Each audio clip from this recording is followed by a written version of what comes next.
Prezados amiguitos, olha que interessante esse livro que eu recomendo. É um livro datado, já tem alguns anos, tá?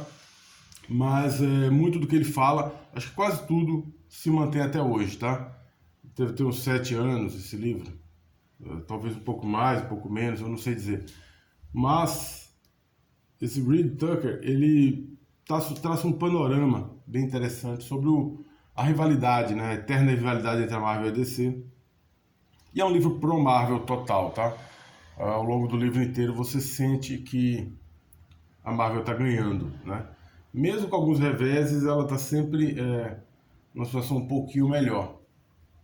Eu acho o seguinte, muita gente não fala isso, ele não fala isso no livro, ele não faz essa correlação, mas eu acho que um dos motivos da DC estar sempre correndo atrás da Marvel em termos de sucesso, em termos de, vamos dizer, de achievements, né, de conquistas, é justamente o fato do pioneirismo da DC. Por incrível que pareça, por mais paradoxal que pareça, é justamente isso. A DC ela não tem, né, os 3 personagens mais importantes, mais icônicos do mundo dos super-heróis, que é o Super-Homem, Batman e Mulher Maravilha, né? Espécie de arquétipo do que a gente imagina de super-herói. E foi a pioneira, foi a protagonista e única grande empresa do gênero no início da Era de Ouro, dos quadrinhos. E aí, a partir daí, começa a degringolar. Um dos motivos é esse, que a Marvel chega depois, né? Estamos falando dos anos 30, 40, né? O Super-Homem é 38.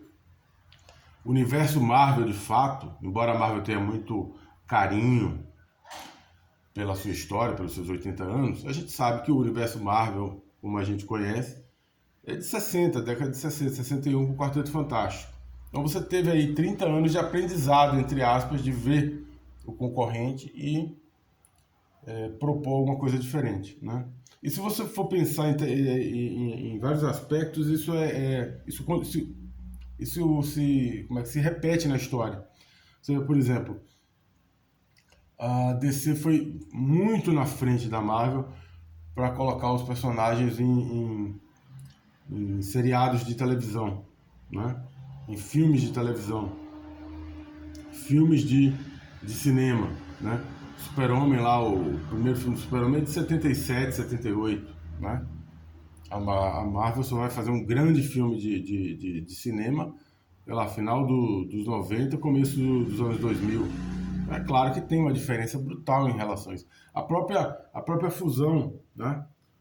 Quer dizer, a DC Comics ela se fundiu com a Warner, né? Com o conglomerado da Warner, muito antes da Disney comprar a Marvel. Então, obviamente, isso gera uma série de know-how, de aprendizado, né? Quem foi comprar a Marvel e quem ia vender, vendeu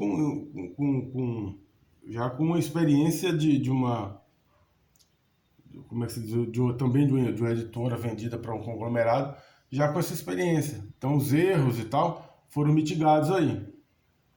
Provavelmente isso não vou dizer que isso explique tudo, né, o sucesso da Marvel em relação ao da DC. Mas ajuda a gente a entender por que a DC parece estar sempre correndo atrás, né, cara? É uma editora que, porra, você tem os 3 mais importantes, mais icônicos dos super-heróis, você não consegue ter o mesmo sucesso da concorrente, né? Outra coisa fundamental, a DC, ela na verdade, ela já era como editora, ela já comprava outros personagens, né? Comprou o Shazam da Fawcett, comprou a Charlton inteira. O próprio Batman e o Super-Homem foram oferecidos, né? Os autores iam lá e ofereciam para a editora comprava. É diferente você ter um cara lá dentro, tipo Stan Lee, Jack Kirby, criando o universo dentro da editora. Lógico que é uma coisa muito mais coesa, muito mais orgânica, né? E mesmo eu esqueci o nome, mas esse cara que vamos dizer, o Stan Lee dos filmes da Marvel, né? Faz a mesma coisa, quer dizer, ele centraliza tudo e decide qual é a parada dos filmes e tal, como é que vai ser cada filme, como é que vai ser o andamento, né,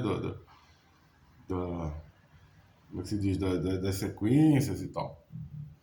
Esqueci o nome desse cara, é um executivo lá da Disney Marvel, barra Marvel, né? Praticamente é o Stan Lee dessa mídia, né? Da mídia do cinema. Mas o lance é o seguinte, cara. Aqui no Pancadaria ele começa fazendo essa pergunta. Falou, quem meio que venceu, né? Quem foi o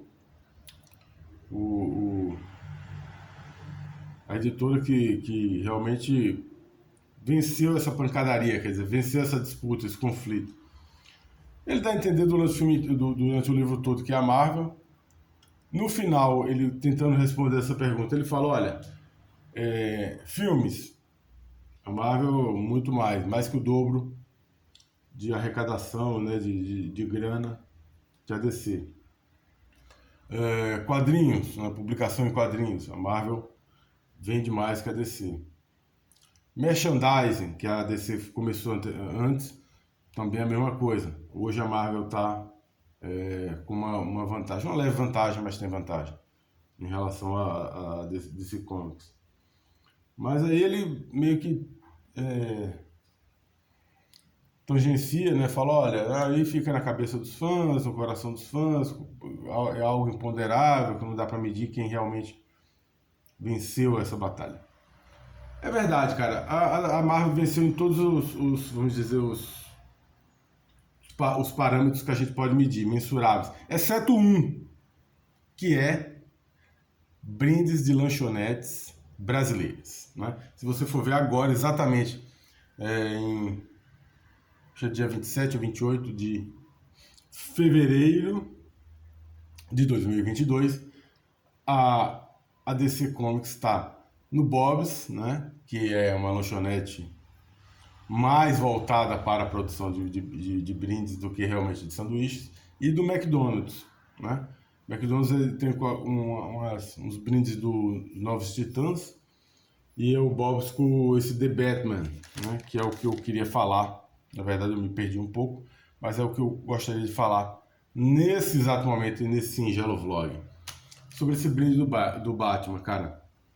Primeira coisa é se perguntar, o que é que aconteceu com o Bob's, cara? Foi um revés, foi um duro golpe? O que aconteceu, ou é uma tendência, vai ser assim? A gente não sabe, mas preocupa, né? Porque os bonequinhos tão bons dentro da realidade nacional, que é uma badalhoca mesmo, mas tão ruins, cara. O Bob já teve dias melhores, a gente percebe claramente que a qualidade não é a mesma, né?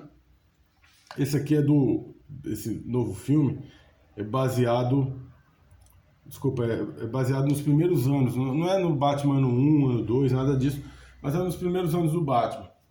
Curiosamente, o cara não é tão jovem assim. Ele tem uma cara rejuvenescida, mas o ator que faz o Batman não é tão jovem assim, tem 35, por aí. Então não sei se para uma trilogia vai funcionar, eles vão ter que acelerar rapidamente esse amadurecimento do Batman.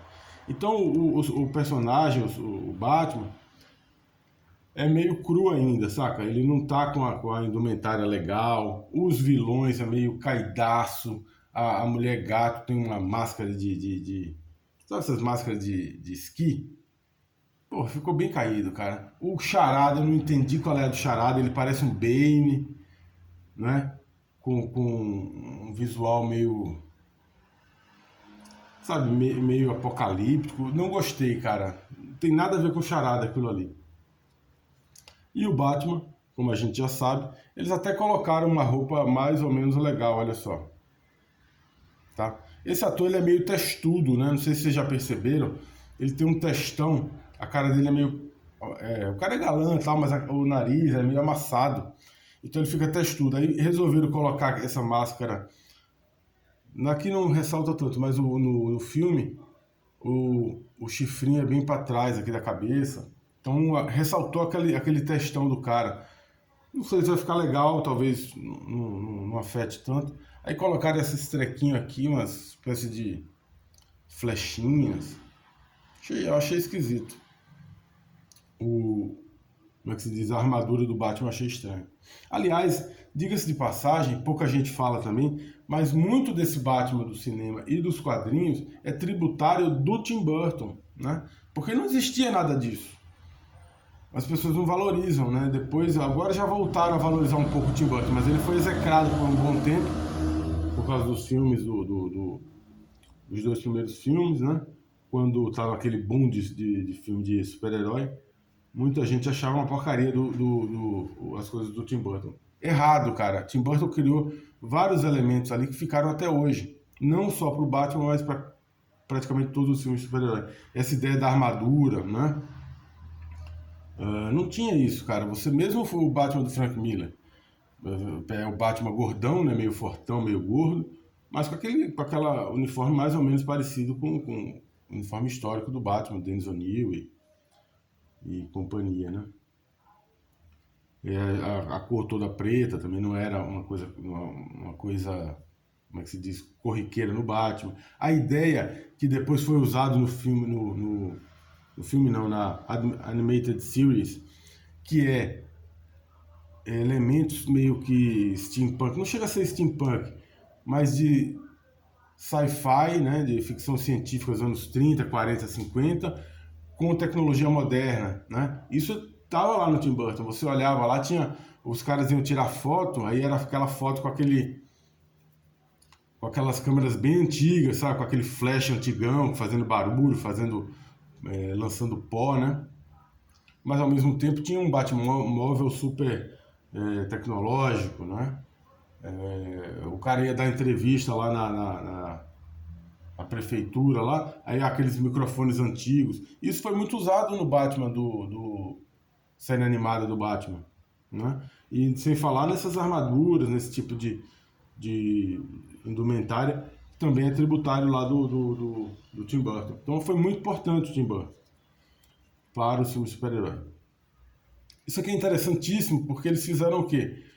Sempre o Bob's ou ele vai para uma linha de chaveirinho, né, que cai, ou miniaturas meio que para a gente expor, né?